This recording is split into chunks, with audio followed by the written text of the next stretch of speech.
Voilà, donc je vais vous présenter quelques applications de streaming que nous utilisons. Donc on va faire vraiment une comparaison des différentes applications de streaming de différents appareils, de Sonos, de Blue Sound par exemple, Arcam, Cambridge Audio. Le but étant de vérifier l'expérience utilisateur, l'agrément d'utilisation et en aucun cas la qualité de restitution des appareils. C'est vraiment juste l'interface homme-machine qui nous intéresse dans ce comparatif. Donc on va commencer avec l'application Sonos. Sonos que vous voyez ici, il y a deux versions, Sonos 1 et Sonos 2 pour les anciens appareils et pour les nouveaux. Le principe est très proche pour les deux. Donc on retrouve nos zones lors du démarrage. Vous avez ici tout à gauche des favoris avec une petite boîte de réception avec des nouveautés, des notifications, les Sonos Radio, des propositions. Ensuite ici notre bibliothèque, les services de musique qui sont activés ici sont juste Qobuz et TuneIn, mais on peut rajouter évidemment Spotify, Deezer, Tidal, etc. Donc à l'utilisation c'est assez simple, on choisit sa zone, on met en lecture, il se souvient de la dernière chose qu'il lisait. Ensuite on peut revenir sur les zones, toujours avec le raccourci pour mettre en lecture, et gestion du volume. Pour grouper, et c'est là le point fort de Sonos, grouper les zones. Voilà, on a toutes les deux zones. Bon, ici, pour la démonstration, on n'a qu'une seule zone audio qui tourne. Mais voilà, on se promène, on va du Sonos Roam vers le Sonos Amp. Là, ça continue à jouer dans le Sonos Amp. Et on rebascule les deux en même temps. Ou alors on revient uniquement sur le Sonos Roam en enlevant le Amp. Donc là, c'est vraiment le point fort de Sonos. C'est la facilité d'utilisation, la simplicité. Autre chose intéressante, c'est le moteur de recherche. Donc on va taper ici Watching TV, qui est un morceau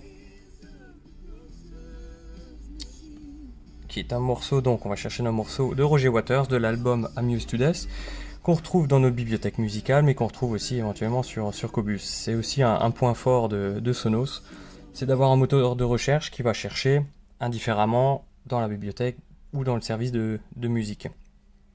Alors, les avantages de Sonos, c'est effectivement donc le moteur de recherche qui est vraiment très sympa et très pratique, ainsi que la rapidité d'utilisation, la simplicité d'utilisation, la fluidité. Vous voyez, si je retourne en arrière, que je vais chercher dans mon stock de musique, dans Qobuz, dans mes favoris, albums, vous voyez, au bout de quelques secondes, même pas, on a l'apparition des pochettes d'albums. Playlist, donc on va chercher dans notre playlist Studio 23 pour la démonstration une piste qui se trouve tout à la fin. Black Mambo, c'est facile.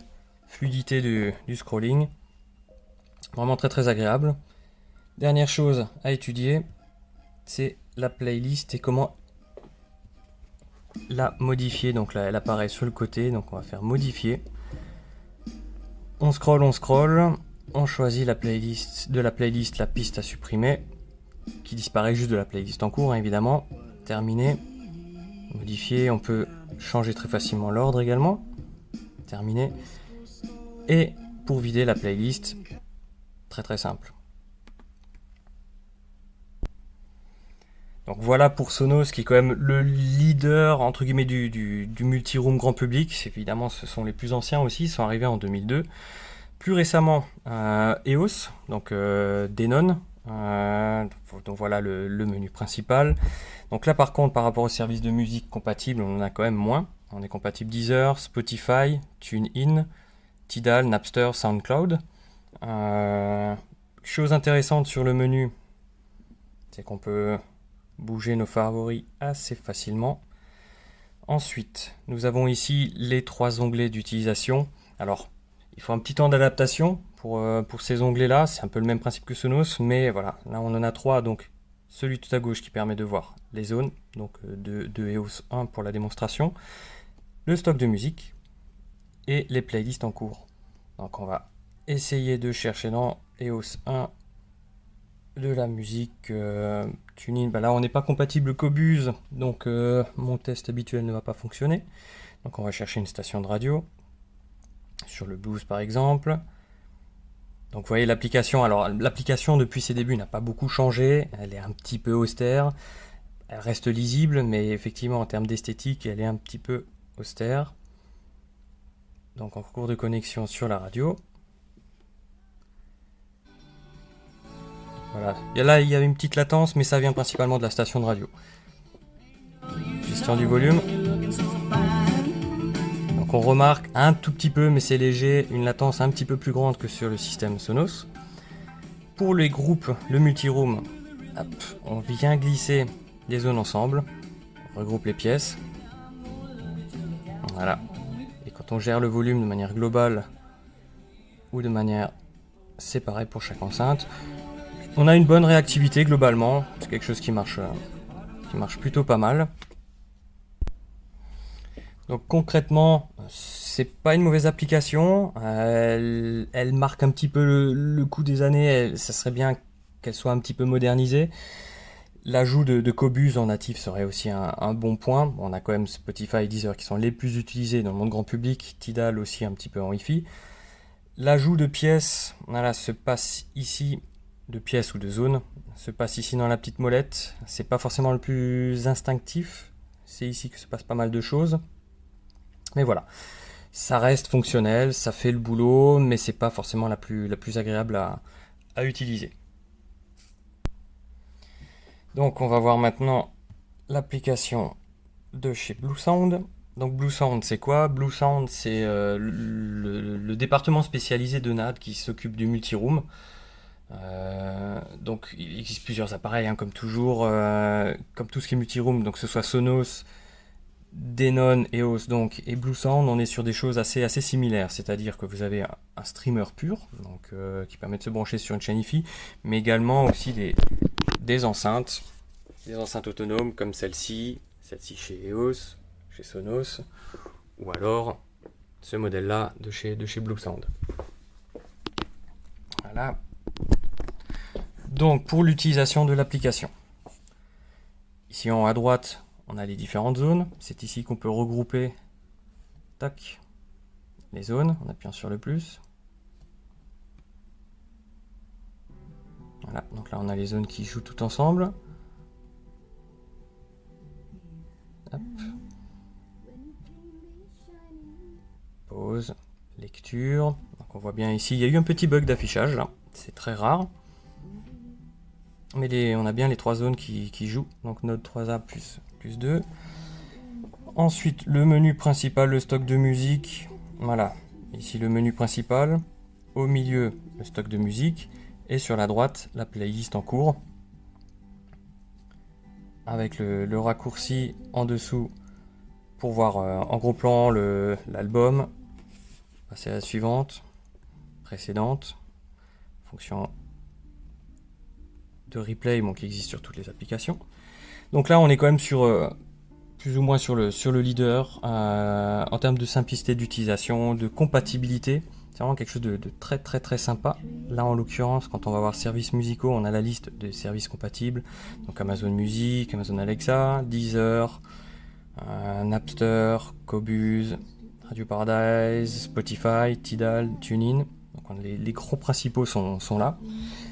Et l'application est très agréable à utiliser. On est vraiment sur quelque chose de très chouette et de très réactif, ce qui est vraiment important aussi. Donc on va revenir.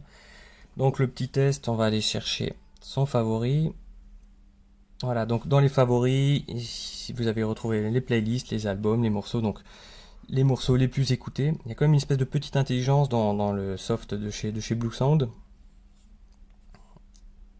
qui va aussi vous faire des propositions. Donc là, si je lis une playlist, voilà, il va me mettre toute la playlist à la suite.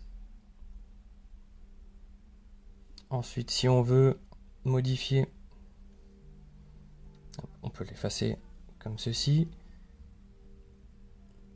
ou alors supprimer une piste, supprimer une autre piste, changer l'ordre et valider. Donc là, encore quelque chose de très simple à faire. Effacer une playlist pour recommencer à zéro. Et chose intéressante, vous avez ici le remplissage automatique. Donc ici c'est une playlist, donc si on prend une playlist de la playlist, il va remplir avec le reste de la playlist. Par contre, si vous prenez par exemple un artiste, Sophie Zelmani, qu'est-ce qu'on va faire? On va choisir dans un album une chanson, et ben il va automatiquement mettre le reste de l'album. Donc il y a une automatisation, une espèce d'intelligence qui est sympathique, qui fait un peu le boulot à notre place. C'est très agréable. Pas grand chose à dire donc du coup. On aurait aimé peut-être un moteur de recherche universel, c'est-à-dire un moteur de recherche qui cherche un titre pas seulement dans Qobuz, mais qui cherche dans Qobuz, dans Tidal et dans la bibliothèque en même temps. Ça aurait pu être assez sympa. Ensuite, StreamMagic, l'application dédiée de Cambridge Audio. Donc, célèbre marque anglaise, très qualitatif. Cambridge Audio aussi depuis quelques années des solutions de streaming. Au début, c'était vraiment réservé sur des solutions de NAS, donc du disque dur en local, mais depuis quelques temps, l'avènement de Qobuz en qualité hi-fi, de Tidal a permis vraiment un essor de services de streaming de manière qualitative. Donc, depuis ce moment-là, l'application StreamMagic, qui s'appelle toujours StreamMagic, a fait énormément de progrès. Là, on est maintenant sur quelque chose de très très agréable à utiliser, quasiment au niveau du Blue Sound en termes d'expérience utilisateur. Donc voilà, déjà c'est beau. Ici on va tout de suite configurer un nouveau produit, écoute en cours Evo 75. Donc là, en l'heure actuelle, je n'ai que ce produit là branché sur le réseau en écoute compatible avec StreamMagic. Donc le menu principal ici, on va appuyer sur médiathèque pour chercher sa musique. Donc là actuellement j'ai connecté le service Tidal, le service Qobuz, et il a tout de suite détecté les serveurs sans configurer quoi que ce soit. Également le périphérique USB si on avait connecté quelque chose. Donc on va faire le test habituel, on va sur Qobuz, on va sur playlist, on va chercher la playlist Studio 23 qu'on va mettre en lecture, et on va se chercher Black Mambo. Voilà, on clique ici pour avoir accès à la lecture en cours, donc la gestion du volume.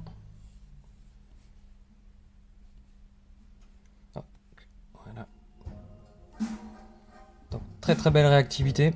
Alors il faut savoir que la gestion du volume, je l'ai cherché un petit peu. Pourquoi? Simplement parce que elle est compatible avec les boutons physiques de la tablette ou du smartphone, que ce soit sur Apple ou sur Android, ce qui est vraiment très très agréable.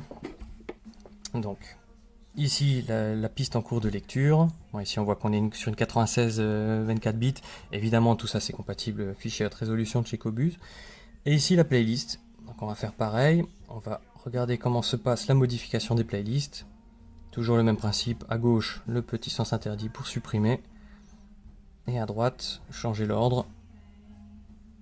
Et nettoyer pour vider. Donc, ça marche bien. C'est plutôt très fluide. Les stations de radio aussi qu'on a sur le côté. Voilà. Donc compatible évidemment avec TuneIn et toutes les stations de radio, plus de 100 000 dans le monde. Le prochain sur la liste des appareils à tester, c'est sur Arcam. On va faire le test avec le streamer ST60. Donc Arcam possède depuis des offres de streaming depuis quelques années déjà. Au début, ils se sont basés sur la technologie AirPlay, donc c'était un récepteur AirPlay. Donc une solution de streaming aussi en quelque sorte, mais un petit peu simple. Puis ils sont passés au DTS Play-Fi, puis ils ont petit à petit développé leur propre application de streaming avec Music Life. Donc là, on est sur un appareil, vous voyez, avec les sources qu'on a ici et la sortie qui est là. Donc la sortie est tout de suite repérée. Donc il utilise le principe de l'UPnP avec les Google Cast, enfin les Chromecast qui sont compatibles aussi juste en dessous. Donc au premier démarrage, ça nous oblige à choisir la sortie. Ensuite ici, on est sur à gauche la playlist d'utilisation et ici la source de musique. Donc disque station, ça c'est le serveur local, donc serveur NAS, donc comme tous les autres appareils. Hein. On a le serveur qui est ici. Donc on va chercher Roger Waters.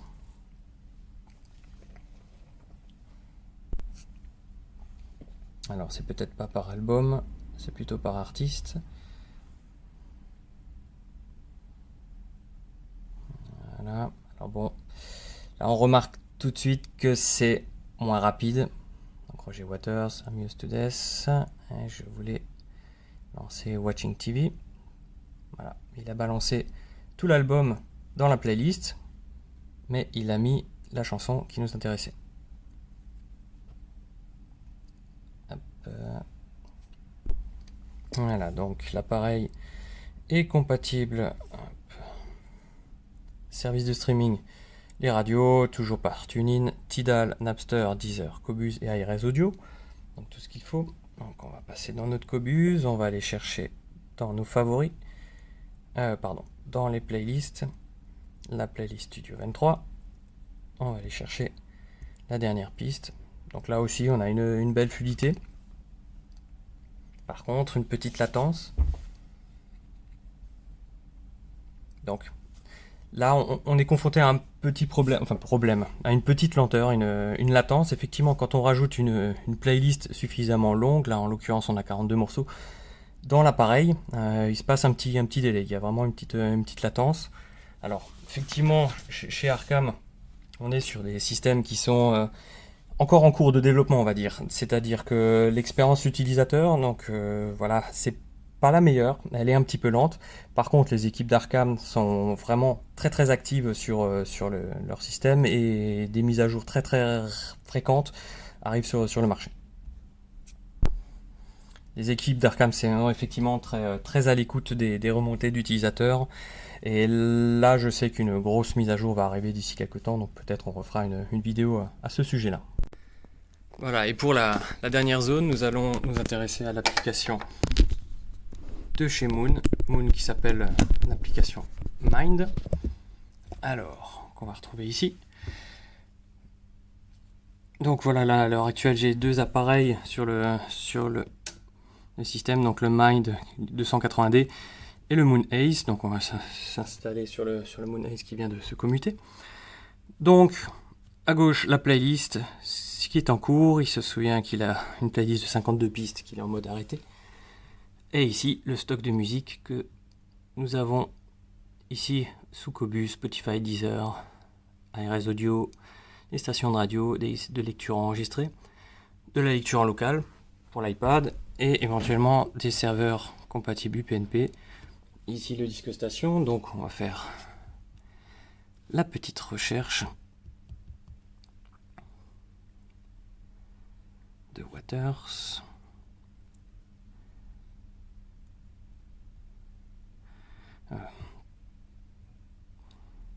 Pas par genre, mais par artiste plutôt.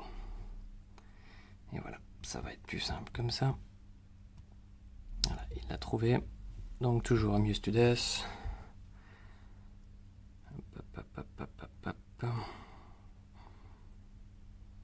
Je cherche. Donc là, c'est une application où il y a beaucoup d'informations. Alors d'ailleurs, c'est la seule application qui n'existe qu'en format paysage. Ce qui n'est pas forcément dérangeant parce qu'elle est optimisée pour ça, mais il y a quand même beaucoup d'informations. Voilà. Voilà, ça fonctionne. Alors, petite spécificité, c'est quand on choisit une piste, elle ne se met pas en lecture automatiquement. En fait, c'est juste de la sélection.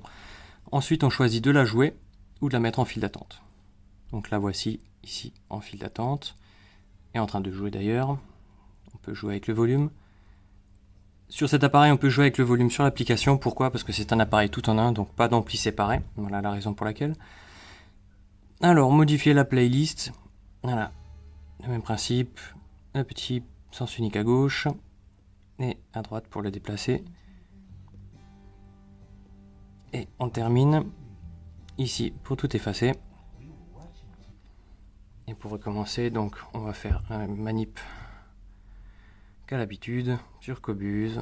On va chercher la playlist qui se trouve ici et on va faire jouer. Et ensuite, on cherche notre Black Mambo. Donc toujours une belle fluidité à l'utilisation, comme pratiquement toutes les applications. Celle-ci est particulièrement fluide. Tout de même, le reproche qu'on pourrait lui faire, c'est que la playlist, on va baisser un peu le son. La playlist est vraiment petite, on a 4 lignes d'affichage, donc si on veut chercher une chanson dans une grande playlist, on a une vision d'ensemble qui est plus légère, donc c'est un petit peu plus compliqué. Voilà, sinon on a les zones qui sont là. Voilà, les salles multiples. Donc là on est sur une zone unique, donc avec le Mind plus le Ace. Donc là il a pris une mise à jour. Là il a pris le Mind, on lance. Voilà, bonne fluidité, bonne souplesse tout de même. Après c'est vrai que c'est une gamme d'appareils où on va utiliser beaucoup moins les fonctionnalités de multi-room, même si c'est capable de le faire. Donc voilà un petit peu le tour d'horizon des différentes applications de streaming que nous avons ici présentées au magasin.